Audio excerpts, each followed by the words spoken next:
اللہ جل شانہ کے جو لوگ ہو چاہتے ہیں پھر اللہ انہیں مرنے نہیں دیتا۔ فَلَنُحْيِيَنَّهُ حَيَاتًا طَيِّبَةً کا نور اللہ ایسے انہیں نصیب کرتا ہے کہ وہ قبروں میں جا کر کے بھی فیض رساں ہوتے ہیں، اور اللہ کی مخلوق ان کی بارگاہوں میں حاضری اپنے لیے اعزاز سمجھتی ہے۔ دنیا کے اوپر کتنے لوگ آئے اور آج ان کا زمانے کو نام بھی یاد نہیں ہے۔ آل ساسان نے 3150 سال ایران پہ حکومت کی ہے۔ 150 حکمران یکے بعد دیگرے اس ایک خاندان کے تخت نشین ہوئے ہیں، لیکن آج دنیا ان کے نام بھی بھول چکے ہیں۔ لوگوں کو ان کے تذکرے بھی یاد نہیں ہیں۔ جن کا طوطی بولتا تھا، جن کے نقارے بجتے تھے، آج زمانہ ان کے نام بھی یاد نہیں رکھ پا رہا۔ مٹ گیا مشتاق دل سے رنگ یاد رفتگاں، پھول مہنگے ہو گئے قبریں پرانی ہو گئیں۔ کون کسی کو یاد کرتا ہے اور کس کے پاس وقت ہے کہ کوئی کسی کو یاد کرے؟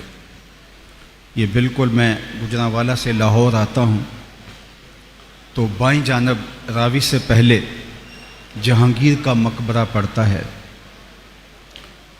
وہاں دن کو چلے جائیں یا رات کو، آپ کو وہاں اداسیوں کے ڈیرے دکھائی دیں گے۔ چھٹی کے دن کچھ لوگ وہاں گھومنے کے لیے آ جائیں تو وہ الگ بات ہے، لیکن پھر بھی جو احاطہ مزار کا ہے وہاں حسرتیں برستی دکھائی دے گی۔ وہ جن کے نقارے بجتے تھے اور جب وہ دربار سے نکلتے ہٹو بچوں کی صدائیں ہوتی تھیں، آج وہاں ہو کا عالم ہے۔ اور بالکل بادشاہ کے قرب میں اس کی محبوب بیوی نور جہاں کا مقبرہ ہے۔ بادشاہ جس کی ایک ایک ادا پہ جان وارتا تھا اور جس کے اشارہ ابرو پہ ہندوستان کی تقدیر کے فیصلے لکھے ہوتے تھے، آج اس کی قبر بھی حسرتوں کا منہ بولتا ثبوت ہے، اور لوح مزار پہ لکھا ہے بر مزارے ما غریباں، نئے چراغے نئے گلے، نئے پرے پروانہ سوزت نئے صدائے بلبلے۔ ہم غریبوں کی قبر پہ نہ کوئی چراغ جلانے آئے گا، نہ کوئی پھول ڈالنے آئے گا، نہ کسی پروانے نے پر جلانے ہیں اور نہ کسی بلبل نے گیت گانے ہیں۔ آج وہ غریب بنے ہوئے ہیں جو ہندوستان کی تقدیر کے مالک جانے جاتے، جب چلتے تو ہٹو بچوں کی صدائیں ہوتی، لیکن آج بر مزار ما غریباں، یہ میں راوی کے اس پار کی کہانی سنا رہا ہوں۔ اب پل پار کر کے جب ادھر آئیں تو وہاں تو لکھا ہے بر مزار ما غریباں، اور یہاں لکھا ہے گنج بخش فیض عالم مظہر نور خدا، ناقصاں را پیر کامل کاملاں را رہنما، سید حجویر مخدوم امم۔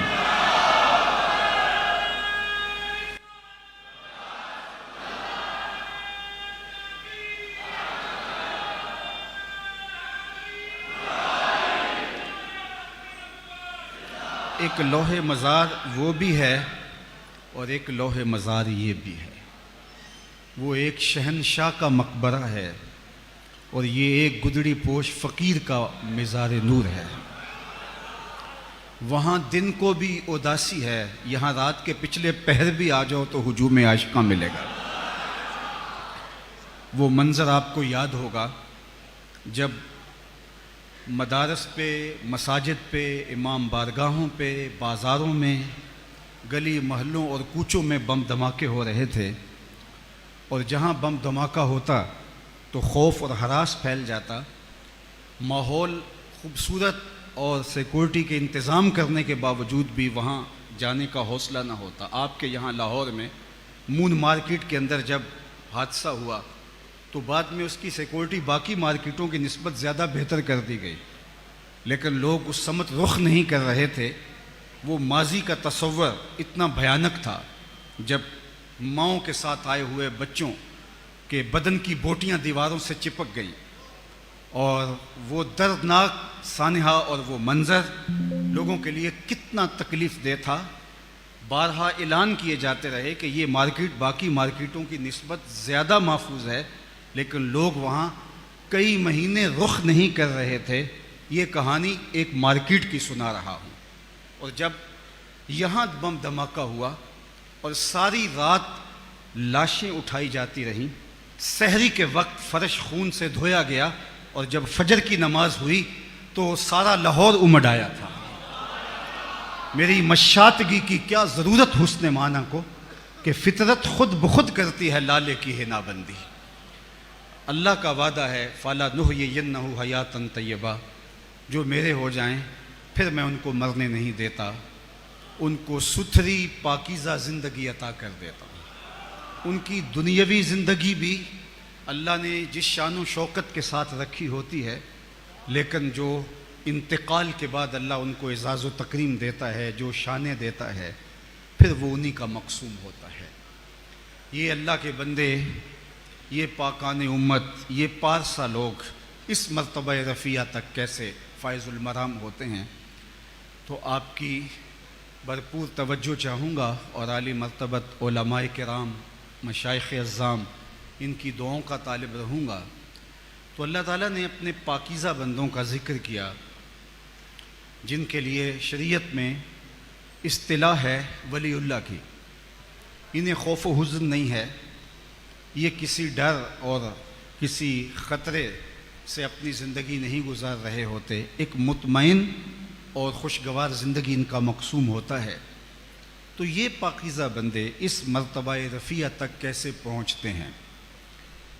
اللہ کے پاکیزہ بندوں کے لیے نہ تو کوئی مخصوص یونیفارم ہوتا ہے، اور شریعت سے ہٹ کے نہ کوئی الگ نصاب ہے ولی بننے کا۔ تو قرآن نے اہل اللہ کی پہچان ہمارے سامنے رکھی، اور اگر ہم اس کو ملحوظ رکھیں تو ایک تو ولی کی معرفت اور ولی کی پہچان میں ہم دھوکہ نہیں کھائیں گے، چونکہ جس چیز کی مارکیٹ میں ڈیمانڈ ہو اس کی نقل بھی آتی ہے، جس کی اصل کی ڈیمانڈ نہ ہو تو نقل بھی نہیں آتی، جب اصل کی ڈیمانڈ ہوتی ہے تو نقل بھی مارکیٹ میں دستیاب ہوتی ہے۔ تو آج کو کتنے لوگ آپ کو ادعائے ولایت کرتے ملیں گے، اس لیے کہ اولیاء کے لیے دل میں جو محبت کے جذبے رکھے گئے ہیں، اولیاء اللہ کے لیے جو احترام رکھا گیا ہے، تو ہر شخص اس احترام اور محبت کو وصول کرنا چاہتا ہے، اور وہ اس ٹائٹل کے ساتھ اپنے آپ کو پیش کرتا ہے۔ چونکہ ولایت کا دروازہ بند نہیں ہوا، نبوت کا دروازہ بند ہو گیا ہے۔ اگر کوئی شخص یہ کہے کہ میں نبی ہوں تو اس کے اس دعوے کو وہیں مسترد کر دیا جائے گا، اور وہ محبت وصول کرنے کی بجائے نفرت کا سزاوار ہوگا۔ اور اگر کوئی شخص کہے کہ میں صحابی ہوں تو یہ دروازہ بھی بند کر دیا گیا ہے، اس لیے کہ اب اس دھرتی پہ کوئی صحابی آنے والا نہیں ہے۔ لیکن اگر کوئی شخص یہ دعویٰ کرے کہ میں ولی ہوں تو اولیاء کا تو وجود قیامت تک موجود رہے گا۔ اس امت کی میں نے جملہ خصوصیات میں سے خصوصیت یہ ہے کہ اس امت میں قیامت تک اولیاء موجود رہیں گے، اور یہ ختم نبوت کی بھی دلیل ہے، اس لیے کہ پچھلی امتوں کے اندر جب اولیاء کا سلسلہ مفقود ہوتا ہے تو کوئی بات نہیں، نیا نبی آ جاتا ہے، لیکن حضور علیہ السلام کے بعد کوئی نبی آنے والا نہیں ہے، لہٰذا ہدایت کے لیے ایک تسلسل چاہیے تھا، اور اللہ نے اس کو پورا کیا ہے ولایت کے ذریعے سے۔ تو قیامت تک اس امت میں اولیاء آتے رہیں گے، تا آنکہ خاتم الاولیاء حضرت امام مہدی تشریف لائیں گے، اس کے بعد پھر کفر پھیلے گا تو سلسلہ ختم ہوگا، ورنہ اس امت کے اندر اولیاء آتے رہیں گے۔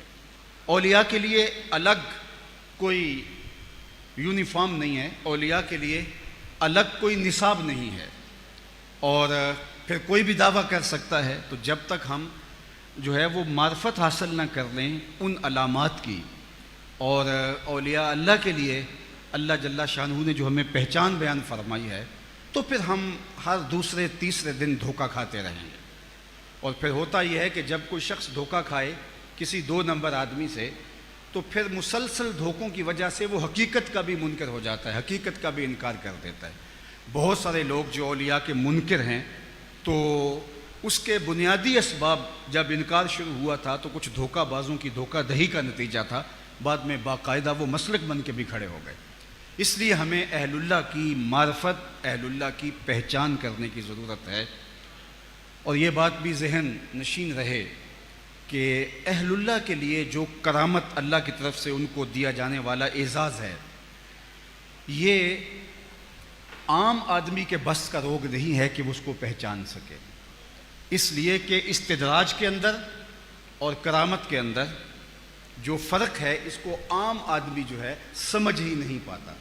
کشف المعجوب کے اندر خود حضرت داتا گنج بخش علی حجویری علیہ الرحمہ نے کرامات کے باب میں ہی لکھا ہے کہ حضرت ابراہیم الخواص آپ جنگل میں جا رہے تھے تو ایک شخص آپ کے سامنے آیا اور کہا کہ میں آپ کی صحبت میں کچھ وقت گزارنا چاہتا ہوں تاکہ آپ کے وجود کی برکتیں پاؤں۔ تو آپ نے مراقبہ کیا اور تنفر پیدا ہوا اس کی جانب سے آپ کے دل میں، تو اس کا اظہار کیا تو اس نے کہا جی میں راہب ہوں، نصرانی ہوں، لیکن آپ کی شہرت سنی ہے تو اس لیے میں آپ کی قربت میں کچھ وقت گزارنا چاہتا ہوں۔ تو آپ نے فرمایا کہ میرے پاس کھانے پینے کی اشیاء بہت قلیل ہیں اور میری صحبت آپ کے لیے بھاری پڑ جائے گی، تلخ ہوگی۔ اس نے کہا میں قبول کروں گا۔ مسلسل 8 دن وہ آپ کے ساتھ رہا۔ ایک دن اس نے کہا کہ حضرت میں یہ ارادہ تو کیا تھا کہ میں کوئی مطالبہ نہیں کروں گا، صبر کا دامن نہیں چھوڑوں گا، لیکن بھوک کی شدت کی وجہ سے میرے میں چلنے کی ہمت نہیں رہی۔ تو آپ اللہ کے بزرگ ہیں، اللہ کے بندے ہیں، تو آپ اللہ کی بارگاہ میں دعا کریں ہمارے کھانے پینے کا کوئی انتظام ہو جائے۔ فرماتے ہیں کہ میں سجدے میں سر رکھ دیا اور بارگاہ ازدی میں عرض گزار ہوا کہ مالک اس کافر کے سامنے مجھے رسوا نہ کرنا۔ میں نے جب سر اٹھایا تو آسمان سے ایک طبق اترا جس پر 2 پیالے پانی کے تھے اور 2 روٹیاں تھیں۔ میں نے ایک پانی کا پیالہ اور ایک روٹی اسے دے دی اور ایک خود تناول کر لی۔ اس کے بعد پھر ہم سفر میں آگے بڑھ گئے، چلتے رہے۔ 8 دن جب دوبارہ گزرے تو اس کی ٹانگیں پھر مجھے کپ کپاتی دکھائی دیں کہ پہلے والی حالت پھر عود کر رہی ہے۔ میں سمجھ گیا، میں نے کہا اس دن اللہ نے لاج رکھ دی تھی، روز روز حالات ایسے نہیں ہوتے، تو قبل اس سے کہ یہ مجھے آزمائے۔ تو کہتے ہیں میں نے پہلے کہا کہ میاں آج تیری باری ہے، تو بھی عیسائیوں کا بہت بڑا پیر پادری ہے۔ تو کہتے ہیں کہ اس نے کوئی تحمل کرنے کی بجائے سجدے میں سر رکھ دیا، اور میرے دل میں تھا کہ اس کے سر رکھنے سے کیا ہوگا، لیکن جب اس نے سر اٹھایا تو آسمان سے طبق اترا جس پر 4 پیالے پانی کے اور 4 روٹیاں تھیں۔ مجھے کہنے لگا کہ حضرت کھائیے، تو میں نے کہا میں نہیں کھاؤں گا، چونکہ یہ کرامت ہو نہیں سکتی اور استدراج کا کھانا میرے لیے جائز نہیں ہے۔ تو اس نے کہا حضرت کھائیے اور 2 مبارکیں وصول کیجیے۔ تو میں نے کہا کیا مبارکیں؟ تو وہ کہنے لگا کہ میں نے جب پیشانی سجدے میں رکھی تو میں نے کہا مالک اگر اسلام سچا دین ہے تو 2 پانی کے پیالے اور 2 روٹیاں دے دے، اور اگر ابراہیم الخواص واقعی تیرا ولی ہے تو 2 روٹیاں اور 2 پانی کے پیالے اس وجہ سے دے دے، اور اب یہ طبق ان چیزوں کے ساتھ اترا ہے تو آپ میرے ایمان کے بھی گواہ بن جائیے اور اپنی ولایت کی مبارک بھی وصول کی۔ اب یہاں دیکھیے کہ حضرت ابراہیم الخواص جیسے بزرگ جو ہیں وہ بھی یہاں ایک چیز کو دیکھ کر کے کہ یہ کرامت ہے، استدراج ہے، تشویش میں مبتلا ہو جاتے ہیں۔ تو پھر عام آدمی کے لیے یہ کس طرح معیار مقرر کیا جا سکتا ہے؟ شعبدہ باز لوگ تو پھر دھوکہ دے کے کسی کو ولی مان لیں گے، اور جنہوں نے مانا ہوا ہے انہوں نے اسی طرح مانا ہوا ہے۔ ہم سنتے، کہتے، بولتے، تقریروں میں بیان کرتے ہیں اور بچپن سے سنتے آئے ہیں کہ ایک شخص ہوا میں بھی اڑے لیکن شریعت کا باغی ہو، وہ اللہ کا ولی نہیں ہے، اس کو جوتے مارنے چاہیے، لیکن کوئی ما فوق الفطرت کام کر کے دکھا دے تو ہم اس کے پیچھے دوڑ پڑتے ہیں۔ ایسے جاہلوں کے پاس کہ جو اچھے مسلمان تو دور کی بات ہے، ڈھب کے انسان بھی نہیں ہیں، سنجیدہ اور متین قسم کے جو ہے وہ انسان بھی دکھائی نہیں دیتے ان کی حرکات و سکانات سے، لیکن ان کے پیچھے بھی ہجوم ہوتا ہے۔ ایسے کتنے لوگوں کا تصور آپ کے ذہن میں آ گیا ہوگا۔ تو جب جاہلوں کا معاشرہ ہو تو جہالت میں یہ سب چلتا ہے، اس لیے جو معیار ولایت ہے وہ کرامت کو بھی نہیں بنایا گیا۔ کرامت اللہ اپنے ولیوں سے صادر فرما دیتا ہے اور یہ ولیوں کی عزت ہے، ان کی تکریم ہے، لیکن اگر ساری زندگی بھی کسی سے کرامت کا ظہور نہ ہو تو وہ بھی ولی ہو سکتا ہے۔ اور اولیاء اللہ کرامتیں طلب نہیں کرتے کہ وہ اللہ سے مانگے کہ یا اللہ مجھے کوئی کرامت دے دے تاکہ لوگ میرے پیچھے لگ جائیں، یہ ان کی آرزو نہیں ہوتی۔ ابو عمار حنبلی فرماتے ہیں کن طالبا للاستقامہ لا طالبا للکرامہ، نفسک تطلب منک الکرامہ وربک یطلب منک الاستقامہ۔ کہا کرامتوں کے پیچھے نہ بھاگنا، استقامت کے پیچھے بھاگنا۔ تیرا نفس تجھ سے کرامتوں کا طالب ہے، تیرا رب تجھ سے استقامت کا طالب ہے۔ تو کرامت جو ہے برحق ہے، اور کرامت کا من حیث الکرامت انکار کرنا یہ کفر بھی ہے۔ اگر کوئی کہے میں نفس کرامت کو نہیں مانتا، کافر ہوگا۔ اور وہ کرامات جن کا ذکر قرآن میں موجود ہے اس کا انکار قرآن کا انکار ہے، اور اس کا انکار بھی کفر ہے۔ جس آصف بن برخیہ کا تخت بلقیس آن واحد میں لانا ہے، یہ حضرت سلیمان کے جو ہے وہ ایک صاحب کی کرامت تھی کہ انہوں نے 1 مہینہ جاتے ہوئے لگتا ہے، 1 مہینہ ملک سبا سے ہو کے واپس آتے ہوئے لگتا ہے۔ اگر چھو کے بھی آنا ہو تو 2 ماہ چاہیے۔ اور جو تخت ہے وہ 60 ہاتھ چوڑا ہے، 80 ہاتھ لمبا ہے، اور کئی ہاتھ موٹا ہے، اور 7 جو ہے وہ دروازوں کے اندر مکفل ہے، 7 دیواروں کے اندر، 7 کوٹھریوں کے اندر، اور پہرے دار کھڑے ہیں۔ جن نے کہا میں دوپہر تک لے آتا ہوں، بہت بڑی بات تھی، لیکن حضرت سلیمان نے کہا کہ مجھے اس سے بھی پہلے چاہیے۔ تو پھر حضرت سلیمان کا ایک امتی کھڑا ہوا، قال الذی عندہ علم من الکتاب، جس کے پاس کتاب اللہ کا علم تھا، اس نے کہا حضرت میں حاضر کر دیتا ہوں۔ کہا وہ تو دوپہر تک کا وقت دے رہا ہے، تم کتنی دیر میں لاؤ گے؟ تو کہا انا آتی کا بھی قبل ان یرتد الیک طرفک، حضور آپ آنکھ بعد میں جھپکیں گے، تخت پہلے پڑا ہوگا۔ اور حضرت سلیمان نے ابھی آنکھ نہیں جھپکی، تخت پہلے موجود۔ اور پھر کہا کہ ھذا من فضل ربی، یہ میرے رب کا فضل ہے۔ اللہ اکبر، اللہ اکبر۔ یہاں ایک جملہ عرض کرنا چاہتا ہوں، یہ کمال کے آنے واحد کے اندر تخت قدموں میں حاضر کر دیا، یہ حضرت سلیمان کے امتی کا کمال ہے، یہ حضرت سلیمان کے مقتدی کا کمال ہے۔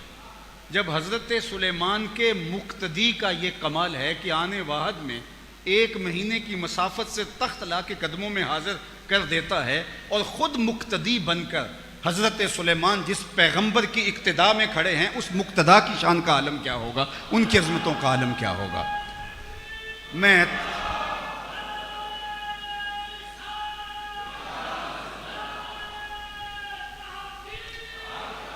عالی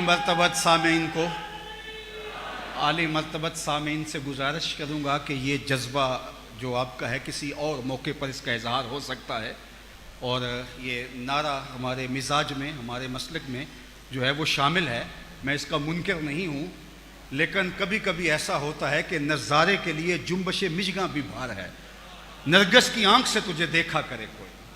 اس لیے ہر چیز کا ایک موقع ہوتا ہے، تو ضرور اس کا اظہار کسی اور موقع پہ ضرور کر لیجئے گا، کیونکہ وقت بہت تھوڑا ہے اور میں بہت تیزی کے ساتھ بات کو آگے بڑھانا ہے۔ ابھی تمہید میں ہی کافی وقت بیت گیا، تو آپ یہ وقت بھی اگر میرے کھاتے ڈال دیں تو خیر کی کچھ باتیں آپ تک زیادہ پہنچ جائیں گی۔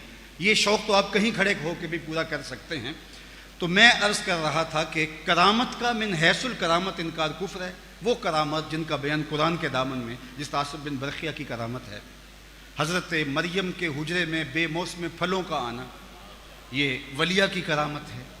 اصحاب کہف کا بغیر کھائے پیے 309 سال تک مسلسل سوئے رہنا، تو اللہ تعالیٰ جل شانہ نے اپنے بندوں کے لیے یہ اعزاز اور یہ تکریم رکھی ہے۔ تو کرامات جو جن کا ذکر قرآن میں موجود ہے تو ان کا انکار بھی کفر ہوگا۔ البتہ احادیث میں اگر کرامات ہیں تو اگر وہ متواتر احادیث ہیں تو ان کا انکار بھی کفر ہی ہوگا، لیکن کوئی ایک بھی متواتر حدیث نہیں ہے جس میں کرامت کا بیان ہو۔ باقی احادیثیں مشہورہ ہیں، تو ان کا جو انکار کرنا ہے وہ گمراہی ہے، اور مشاہیر بزرگوں کی کرامات کا انکار کرنا جو ہے وہ علماء نے کہا ہے کہ سوائے محرومی کے اور کچھ نہیں ہے۔ تو جو اللہ کے صالح بندے ہیں ان کی طرف سے اگر کوئی مصدقہ چیز آپ تک پہنچ جائے تو اس کو قبول کرنا چاہیے، لیکن اس کے باوجود بھی جو معیار بتایا گیا اللہ جل شانہ کی قربت کا، وہ یہ نہیں بتایا گیا، کیونکہ بہت سارے اولیاء اللہ ایسے ہیں جن کی کرامات جو ہے وہ ان سے صادر بھی نہیں ہوئی، یا ہوئی ہیں تو ہمارے تک نہیں پہنچی۔ اور سب سے بڑے اللہ کے ولی تو صحابہ ہیں، اور کتنے صحابہ ہیں جن کی کرامات ہمارے تک نہیں پہنچی۔ تو پھر معیار کیا ہے؟ تو معیار دیا الذین آمنوا وکانوا یتقون۔ اللہ اکبر، ایمان اور تقوی۔ اب ظاہر ہے اللہ کی قربت کے لیے ایمان بھی اعلیٰ درجے کا اس مقام پہ کہ تیقن کا وہ نور اور یقین کی وہ بجلیاں ان کے اعتقادات سے پھوٹتی ہوں. اور ایمان میں سب سے پہلی چیز، سب سے اولیت جس چیز کو ہے وہ عقیدہ توحید کو ہے. اللہ پر جتنا توکل مضبوط ہوگا، اللہ جل شانہ کے ساتھ جتنی محبت کا رشتہ مستحکم ہوگا، اللہ جل شانہ کے ساتھ جتنا الفت کا رشتہ مستحکم ہوگا اور اس کے ساتھ جتنا باطنی تعلق مضبوط ہوگا، اس قدر ہی اللہ کی قربت کا نور بندے کو نصیب ہوتا چلا جائے گا. تو سب سے پہلے ایمان، اور دوسری بات جو ارشاد فرمائی تقوی. اور وہ تقوی بھی اللہ کا جتنا بڑا ولی ہے اس حساب سے اس کا تقوی بھی اتنا ہی بلند، اتنا ہی رفیع الشان ہوگا. امام فخر الدین رازی نے اس آیت کریمہ کے تحت فرمایا کہ ایک ہے قوت نظریہ اور ایک ہے قوت عملیہ. اللہ کا جو ولی ہے قوت نظریہ میں بھی اس مقام پہ فائز المرام ہوتا ہے کہ عام لوگ اس مقام پہ فائز المرام نہیں ہوتے، اور قوت عملیہ میں بھی وہ اس مقام پہ فائز المرام ہوتا ہے کہ جو فرمایا گیا کہ عام لوگوں کی نیکیاں جو ابرار ہیں، نیکوکار ہیں، ان کے سیئات ہوتے ہیں، وہ ان کو سیئات سمجھ رہے ہوتے ہیں چونکہ ان کا مقام اتنا رفیع ہوتا ہے. حضور علیہ السلام کے صحابہ فرماتے ہیں بعد میں تابعین کو کہ جن چیزوں کو تم عام سمجھتے تھے ہم حضور کے دور میں ان کو موبقات میں سے ہلاک کر دینے والی چیزوں میں سے سمجھتے تھے. ظاہر ہے جتنا مرتبہ زیادہ ہوگا اس قدر جو ہے وہ اس سے تقاضا بھی اتنا اہم ہوگا. حضرت امام احمد بن حنبل سے ایک خاتون مسئلہ پوچھنے آئی ہے اور پوچھتی ہے کہ حضرت میں ایک مسئلہ پوچھنا چاہتی ہوں. فرمایا پوچھیے. اس نے کہا کہ مجھے بتائیے کہ میں سود کاٹتی ہوں اور کبھی ایسا ہوتا ہے کہ چاندنی راتیں ہوتی ہیں تو چاندنی راتوں میں میں رات کو بھی کچھ سود کاٹ لیتی ہوں، اور جب دن کا وقت ہوتا ہے اور دن کا کاٹا ہوا سود اور رات کا کاٹا ہوا سود دونوں میں معیار میں فرق ہوتا ہے. ذرا دن کے اجالے میں جو کاٹا ہوا ہے اور جو رات کی چاند کی چاندنی میں کاٹا ہوا ہے، تو کیا ان دونوں کو میں ملا کر کے اکٹھا فروخت کر سکتی ہوں؟ تو جب اس نے یہ مسئلہ پوچھا تو امام احمد بن حنبل فرمانے لگے خاتون پہلے اپنا تعارف کرواؤ، تم کون ہو؟ تو اس نے کہا کہ سائل کی ذات نہیں پوچھی جاتی، آپ مجھے بتائیں مسئلہ کیا ہے. فرمایا نہیں، کچھ مسائل ایسے ہوتے ہیں کہ سائل کی شخصیت سے مسئلے کی نوعیت بدلتی ہے، تمہیں بتانا پڑے گا کہ تم کون ہو. تو اس نے کہا کہ میں حضرت بشر حافی کی ہمشیرہ ہوں. تو فرمایا پھر تمہارے لیے جائز نہیں.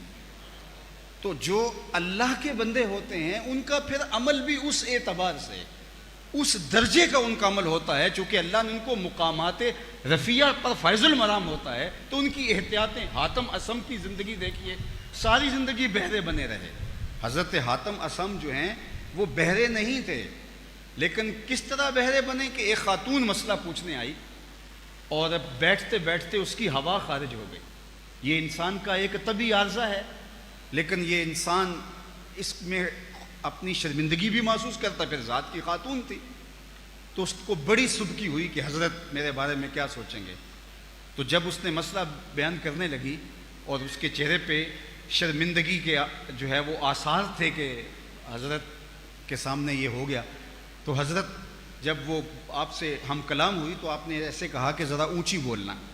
اس کو تأثر یہ دیا کہ میں اونچا سنتا ہوں. تو جب حضرت نے یوں کیا تو اس کی وہ جو شرمندگی تھی وہ ختم ہو گئی اور اس نے بے دھڑک اپنا مسئلہ بیان کیا اور بلند آواز سے کیا. جب تک وہ خاتون رہی حضرت حاتم جو ہے وہ بہرے بنے رہے تکلف کے ساتھ، کہ اسے جب بھی پتہ چلا کہ میں بہرا نہیں ہوں تو اس کو شرمندگی ہو گئی. یہ بزرگوں کے اخلاقیات ہیں، یہ ان کا کردار ہے. صوفی کتنا باریک ہوتا ہے. یہاں تو پگڑیاں اچھالی جاتی ہیں، یہاں حجرے غیبت کی بدبو سے متعفن ہیں. آج کا جو ہمارا طریقت کا سسٹم ہے اس سے تو تعفن آتا ہے، الا ماشاءاللہ کوئی 1000 میں ایک ہوگا، ورنہ جو حال ہے اس وقت دور موجود کی طریقت کا. اب یہ دیکھیے معیار کیا ہے کہ ساری زندگی اس لیے بہرے بنے رہے کہ اس کو اگر پتہ چل گیا کہ میں بہرا نہیں ہوں تو اس کو تب شرمندگی ہوگی. اللہ اکبر. تو یہ ہے کہ اگر ان کا مقام اتنا بلند ہے تو اس کے تقاضے بھی اتنے بلند ہیں. تو ان کا جو تقوی اعلیٰ حضرت عظیم البرکت امام اہل محبت، آپ کسی دعوت میں تشریف لے گئے اور جب وہاں پہنچے تو اس نے بہت ساری چیزیں پیش کی، تو آپ نے شوربہ چکھا تو شوربہ بڑا لذیذ تھا، تو آپ نے صاحب خانہ سے کہا کہ اگر تم کہو تو میں اس کو پی سکتا ہوں؟ تو اس نے کہا حضرت سب کچھ آپ کے لیے رکھا ہوا ہے۔ فرمایا نہیں، شوربے کا عرف جو ہے وہ مشروب نہیں ہے، معقول ہے، یہ کھایا جاتا ہے، پیا نہیں جاتا، اور میں جب عرف سے ہٹنے لگا ہوں تو مجھے میزبان سے اسپیشل اجازت چاہیے، چونکہ میرے دیکھا دیکھی باقی لوگ بھی پینے لگ جائیں، تو آپ نے تو کھانے کے لیے اس کو بنایا ہے، تو وہ پھر کم پڑ جائے گا اور آپ کو شرمندگی ہوگی۔ یہ تقویٰ تھا ہمارے بزرگوں کا، ہم نے اپنے بزرگوں سے یہ سیکھنا تھا۔ جو اللہ کے ولی ہوتے ہیں، میں نے عرض کیا، نہ ان کا یونیفارم کوئی الگ ہوتا ہے، نہ ان کے لیے شریعت کا کوئی نصاب الگ بنایا گیا ہے۔ اللہ کے ولی شریعت پر ہی عمل کرتے ہیں، لیکن جس باریک بینی کے ساتھ، جس تفحص کے ساتھ، اور جس باریکی کے ساتھ، اور جس طرح دین کو جس انداز سے وہ دیکھتے ہیں، اور جن اعلیٰ اخلاقی اقدار کے وہ حامل ہوتے ہیں، تو وہ پھر اللہ کے مقرب اور بارگاہ قدس کے جو ہیں وہ مقرب بن جاتے ہیں۔ جو فرمایا گیا کہ میرا بندہ فرائض کے بعد جب نوافل کی کثرت کرے تو میرا قرب حاصل کر لیتا ہے، تو ہم نے فرض کے بعد نفل یہی سمجھا ہے کہ کچھ رکعات نفل ہیں اور نفلی روزہ ہے۔ ہمارے اقدار میں بھی، ہماری اخلاقیات میں بھی، ہمارے رویوں میں بھی، ہمارے طرز زندگی کے اندر بھی بہت ساری چیزیں ہیں۔ کچھ چیزیں واجبات میں سے ہیں، اس کے بغیر چارہ نہیں ہے، لیکن کچھ چیزیں جو ہیں اس طرح نوافل کے زمرے میں آتی ہیں، اور وہ بلند اخلاقیات اور وہ کردار کی وہ رفعتیں وہ ممتاز کرتی ہیں ان کو دوسروں سے، اور اللہ کا بندہ اس قدر صالح اور پاکیزہ بن جاتا ہے کہ اس کی ایک ایک ادا اور اس کا ایک ایک رویہ اور اس کا طرز زندگی لوگوں سے ایسا مختلف ہوتا ہے کہ وہ شریعت کے مزاج کو سمجھ کے اپنی روح کی اتھائی گہرائیوں تک اتار دیتے ہیں، اور پھر اللہ تعالیٰ جل شانہ ان کی ان خوبصورت اداؤں سے ان کو مقامات رفیع بھی عطا فرما دیتا ہے، ان کو ولایت کی دولت سے بھی مالا مال فرما دیتا ہے۔ میں اور آپ اگر یہ چاہیں کہ ہم اللہ کے پاکیزہ بندوں کی قربت میں جو ہے وہ حاضر ہو کر کے ان کے فیوز و برکات حاصل کریں، آج تو یہ بھی مسئلہ ہے کہ ہمارے ہاں جو فیوز و برکات کا تصور عمومی طور پہ بزرگوں کی بارگاہ میں جا کر ان کے توسل سے جو دعائیں مانگنا اور جو وہاں ہماری مادی ضروریات ہی رہ گئی، جبکہ توسل کے باب کے اندر اگر آپ اپنے پرانے بزرگوں اور جو پھر توسل ان سے کیے تھے وہ باطنی چیزوں کے لیے کہ میں تمہاری بارگاہ میں آیا ہوں، میرے دل کا یہ زنگ کیوں نہیں اتر رہا، اور اس کے لیے وہ کوشاں ہوتے تھے۔ ہماری طلب جو ہے وہ بزرگوں کی بارگاہوں میں آ کر کے وہ مادی چیزیں، وہ کھانے پینے کی چیزیں، وہ اپنے مقدمے کے معاملے، اپنی دنیا کے قرض کے معاملے، بلکہ میں دوستوں کو کہا کرتا ہوں ہم تو مدینہ المنورہ بھی جائیں تو واپس آ کے کہتے ہیں کہ بس میرا جی چاہا وہاں کہ بریانی ملے تو ایک آدمی جناب بریانی لے کر آ گیا، میں اس کا انکار نہیں کرتا، میرا جی چاہا کہ وہاں فلاں چیز ملے تو بھائی صاحب بس ایک شخص آیا اس نے پلیٹ میں ڈالی ہوئی تھی، میں نے کہا مدینہ المنورہ میں جا کے بھی بریانیاں مانگتے ہو، وہاں جا کے تو تم نے کچھ اور مانگنا تھا، دل کے اجالے مانگنے تھے۔ آہ ناداں تو ہی چند کلیوں پر قناعت کر گیا، ورنہ گلشن میں علاج تنگ یہ داماں بھی تھا۔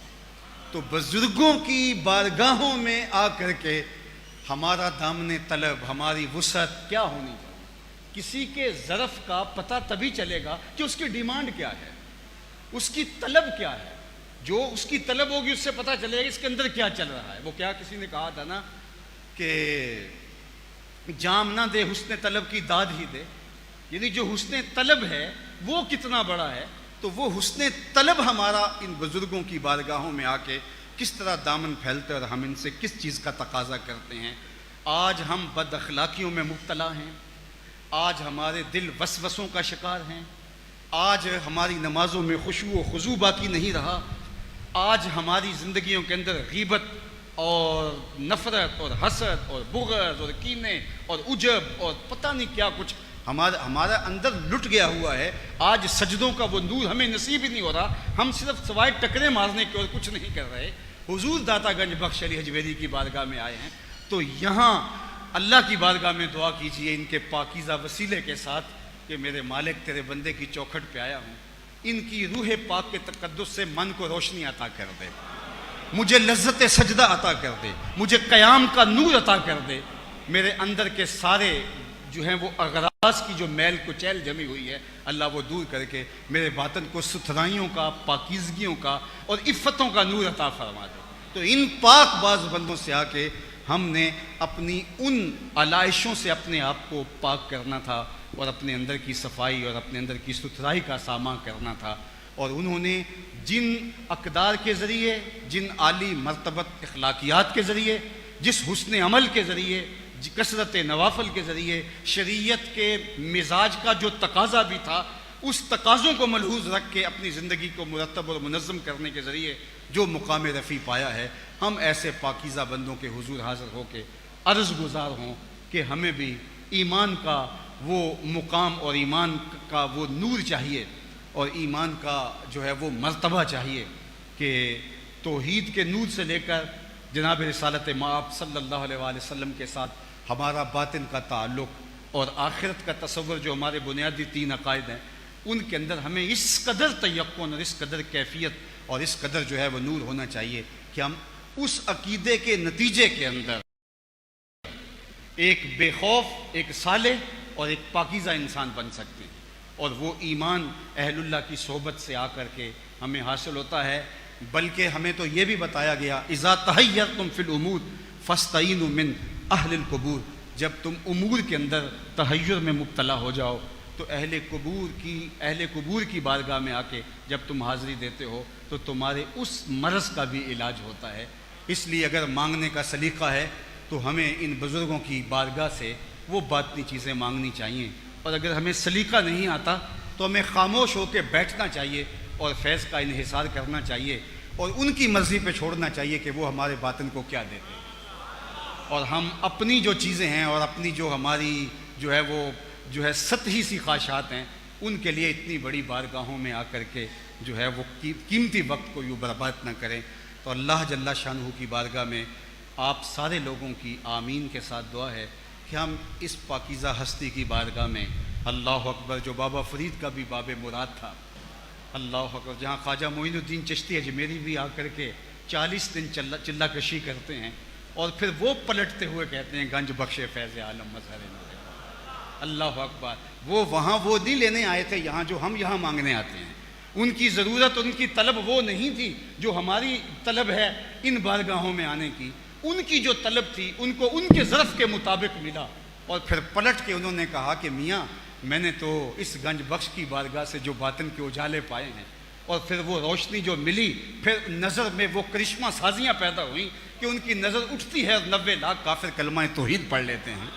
تو ان کی صحبت تو اکثیر ہے، حضرت مجدد پاک تو فرماتے ہیں کبریت احمر کا درجہ رکھتی ہے، سرخ گندک کی طرح ہے ان لوگوں کی صحبت، اور ان کی قربت میں آ کر کے آپ اپنے اندر کی ساری علائشوں کو مٹا کر کے ایک صالح پاکیزہ انسان اور ایک خوبصورت مسلمان ہونے کی آرزو کریں اور انتظار فیض میں بیٹھ جائیں، اور پھر دیکھیے کہ ان کی صحبت کا فیض کس طرح باطن کو رنگ دیتا ہے اور باطن کو کیسے اجالا دیتا ہے، اور اہل اللہ کی صحبت سے نور پانے والے جب اس رنگ میں رنگے جاتے ہیں تو وہ رنگ کچا اور ناپختہ نہیں ہوتا۔ حالات کا جبر کچھ بھی ہو اور جو ہے وہ زمانے کے تیور کچھ بھی بدلتے رہیں، آج تو لوگوں کے ایک شارٹ کلپ سے اعتقادات اور نظریات تبدیل ہوتے ہیں، ہم یہاں آ کے لڑک کے یہاں آ کھڑے ہوئے ہیں، لیکن جن کو رنگ داتا گنج بخش علی حجویری نے چڑھایا ہوتا ہے، طوفان بھی آ جائے ان کا وہ پکا رنگ کبھی اترتا نہیں ہے، وہ کچا رنگ نہیں ہوتا، وہ پکا رنگ ہے۔ میاں صاحب نے اپنے لہجے میں کہا تھا کچا رنگ للاری والا تے چڑھدا لیندا رہندا تے پکا رنگ میرے ماہی والا چڑھ جائے پھر نہیں لیندا۔